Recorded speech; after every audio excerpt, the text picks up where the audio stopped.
Oi, gente, tudo bem? Bom dia. A gente vai dar continuidade ao capítulo aí, né? Com as correções, né? De geografia, ok? Aí a gente vai falar sobre essa essa questão aqui, ó, sobre os protestos, né? Aí tá falando assim, ó, leia as notícias abaixo e responda as questões propostas, ok? A questão A tá falando assim, ó, explique do que tratam as notícias apresentadas em relação aos movimentos separatistas na Espanha, tá? A primeira notícia está falando dos catalães que pedem a declaração de independência, né? A segunda notícia está falando das pessoas, né, protestam contra a declaração de independência, tá? E o País Basco diz adeus ao grupo separatista ETA, né? Que era um grupo terrorista que se dissocia, que ele se dissolve. Tá? Então aqui, ó, explica do que tratam as notícias apresentadas em relação aos movimentos separatistas na Espanha. Primeiro, que esses movimentos apresentam coisas pró-movimento, né, apoiando e contra também, e que existem grupos separatistas se transformando em partidos políticos, né, que é o que vai acontecer com esse grupo aqui, conforme a gente viu no capítulo, tá? Aí, continuando aí, ó, é possível afirmar que toda a população da Catalunha reivindica a independência da região? Não, tá? Da forma que a gente viu aqui, ó, existem pessoas contrárias também, né, a essa independência aí, tá bom? E que permaneça, né, sob a influência da Espanha. C. É possível afirmar que com a dissolução do ETA, o País Basco deixou de reivindicar sua independência? Também não. Tá? O ETA, né, vai começar, ele se torna se torna um partido político, então ele segue pedindo independência de forma a ficar dentro da política e não mais como grupo terrorista, tá bom? Continuando. Aí aqui, ó, nós vamos ter aqui, ó, em grupos de 4 alunos, pesquisem na internet ou fontes, né, essas questões, focos separatistas mencionados na página 364, 366 ou outros encontrados ao decorrer da pesquisa. Então, a gente vai pesquisar focos separatistas, né, grupos que querem a separação, tá bom? Aí, no caso, seria uma pesquisa em grupo, né? Seria em sala de aula. A gente teria que falar os motivos e as questões que ele põe em xeque aí para falar sobre essa separação, tá? Existem vários grupos, gente, vários grupos mesmo que podem ser considerados aí grupos separatistas, tá? Até grupos com perfis políticos, né, podem ser considerados grupos separatistas em algum aspecto, tá bom? O ETA, né, que a gente viu na página passada ali, é um deles, era um grupo desse separatista, tá bom? Tem outros grupos que são considerados terroristas também, tem um grupo na Venezuela, se eu não me engano, tem um grupo acho que é na Colômbia também, tá? Então, essa pesquisa aí, depois eu dou o retorno para vocês. Ó, no decorrer da história da humanidade, as fronteiras e os territórios nacionais passaram por várias mudanças, né? É até um complemento dessa questão 2 aqui. Comente de acordo com os nossos estudos de que maneiras os limites territoriais são alterados ao decorrer do tempo. Então, nós temos guerras, né? Nós temos conflitos políticos, tá? Acordos políticos, e isso aí vai gerando, né, ao longo do tempo a criação de outros grupos, outros países, né? Outros estados aí, estado com E maiúsculo, e isso vai acontecendo, tá? Então esses limites territoriais são alterados por causa de novos acordos e novas questões políticas que vem entrando em foco aí e vai alterando esse perfil cultural, né? Tá bom? Então, olha só, B, de acordo com o que estudamos na página 368, de que maneira ocorreram as modificações nos limites territoriais entre os países do continente europeu? Essas modificações vão ocorrer principalmente, tá, no final do século XIX, com a unificação dos países, né, que existem na Europa, e na Primeira e Segunda Guerra mundiais, né, que vão gerar aí mudanças, como por exemplo o sumiço do Império Austro-Húngaro,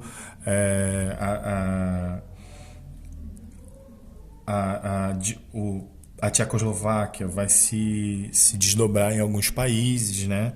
Então você vai ter surgimentos aí, a questão da União Soviética também vai sumir, vai se desdobrar em vários países do leste europeu.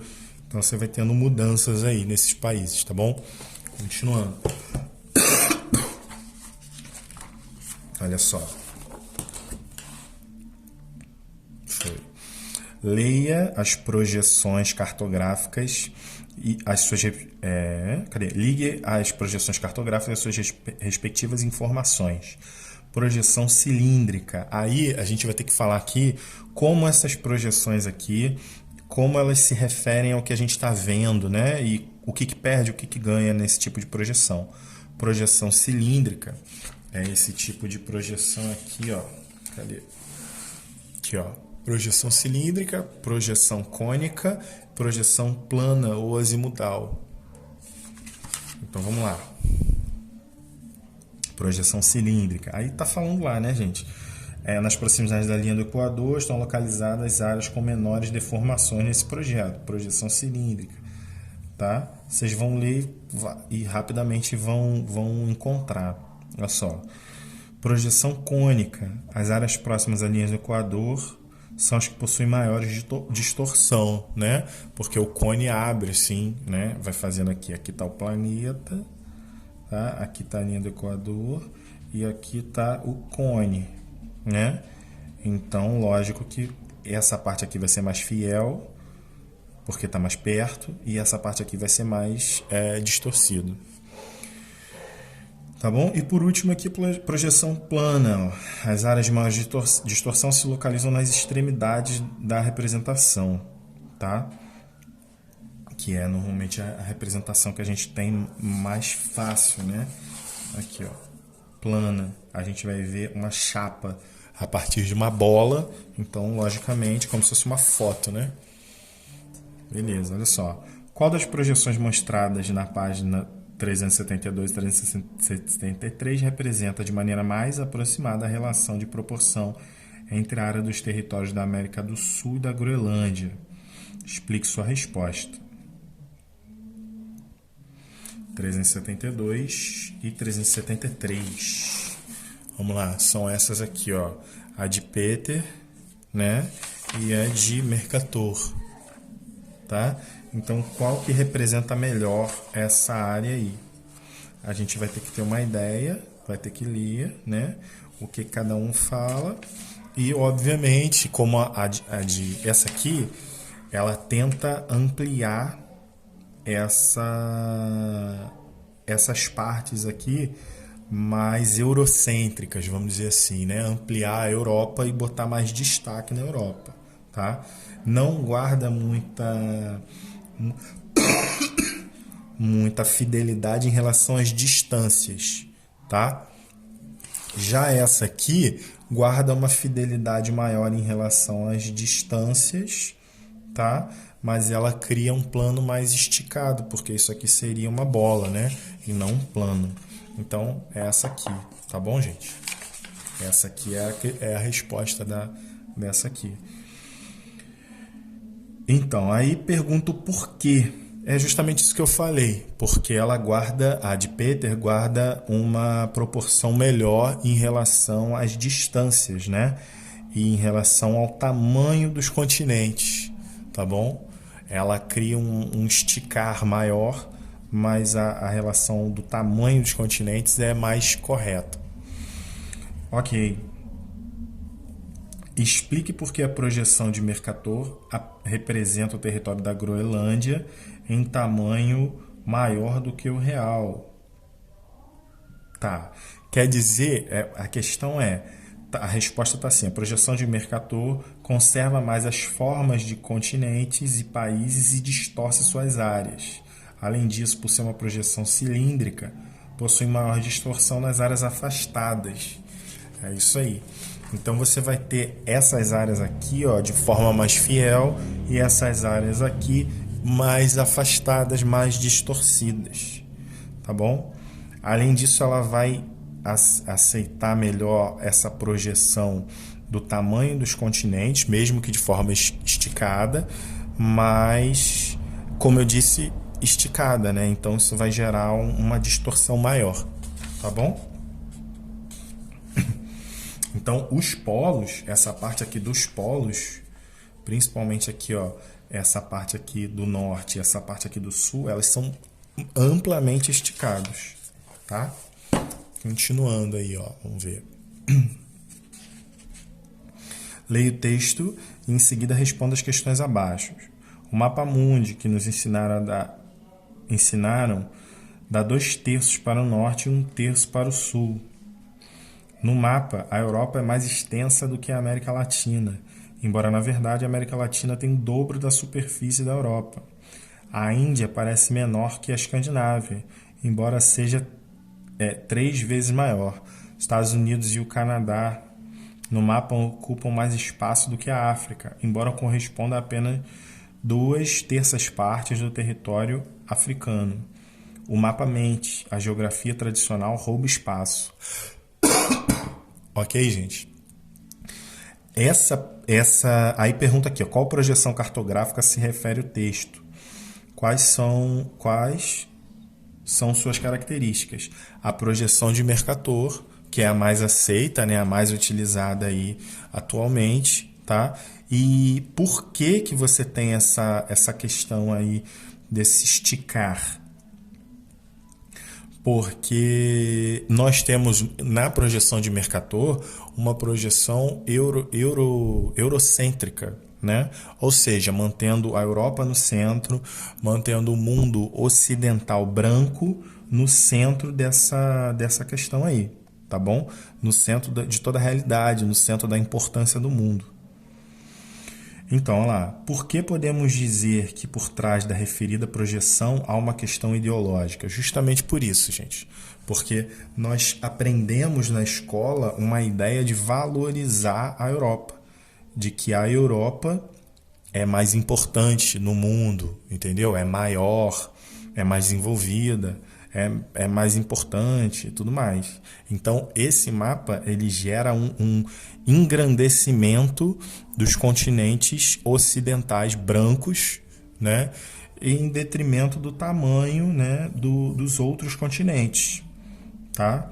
A América do Sul, a África, até mesmo a Ásia, né? Então, olha só, observe o mapa, depois responda a questão da página seguinte. Vamos lá. No mapa representado na página 375, a página anterior, quais continentes aparecem em destaque? De acordo com o que estudamos, por que um mapa com essas características é raramente ilustrado? Então, nós temos aqui no mapa, ó, os continentes em destaque. Os continentes em destaque são África, principalmente, né? Talvez a Austrália e o Brasil. Por que são raramente feitos mapas desse tipo? Porque, como eu disse na questão passada, nós temos uma tendência a acreditar e buscar o outro mapa de Mercator por causa dessa ideia de valorização da Europa, tá bom? Então, ó, a resposta aqui está assim, ó, África e América do Sul, porque contraria a hegemonia, né, das potências europeias e dos Estados Unidos, que aparecem menores do que a realidade. Também não é utilizado por manter o hemisfério norte, onde se localiza a maior parte dos países ricos na parte inferior do mapa, como se tivessem menos importância do que os países do sul. Tá bom? Vou continuar o resto aqui no próximo áudio, gente. Valeu. Até mais.